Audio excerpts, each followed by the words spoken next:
Jamani, nyumba anasema nyumba ni nini?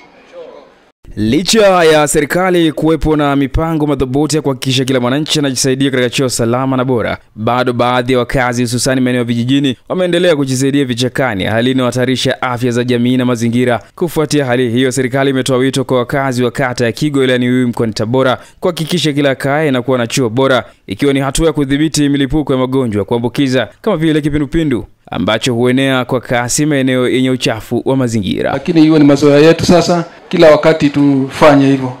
Tusafishe mazingira yetu kwa sababu ya afya zetu. Wito huo umetolewa na afisa afya wilaya ya Uyui Mary Xavier wakati akizungumza na wakazi wa wilaya hiyo kwenye kampeni maalum ya uhamasishaji wa matumizi ya vyoo bora, ambapo pia amesema sheria na hatua kali zitatumika kwa wakazi watakaokaidi agizo hilo, ikiwemo kutozwa fine. Tutafanya fatiki ya kutembea nyumba kwa nyumba. Tusipokukuta una choo, faini yetu ni 50,000 au miezi 3 jela. Sasa uende miezi 3 jela au tujenge choo? Au tukupeleke mahakamani ukalipe zaidi ya hizo? Tunachotaka usafi. Usafi sio tu eneo hili hapa la sokoni. Tunataka mpaka maeneo ya nyumbani, mita 6 kutoka pale kwenye jengo lako. Fasafisha mita 6, zoa karatasi zote, zoa nyasi. Hizo nyasi ndio zinatuletea na zenye malaria. Si mbu wanazaliana hapo. Kwa upande wao, baadhi ya wakazi wa kata ya Kigwa wameeleza kuwa mpango huo wa serikali utasaidia sana kulinda afya za jamii na mazingira, huku wakiahidi kuhamasishana wenyewe kwa wenyewe ili kuhakikisha jamii inakuwa salama. Ili itakuwa na faida kwa afya ya binadamu.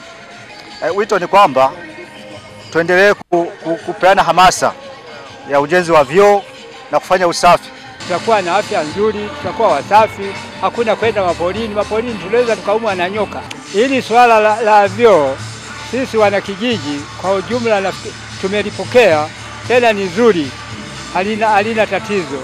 Na watu tutahamasishana wenyewe kwa wenyewe ili tuendelee kufanya kujenga vyoo.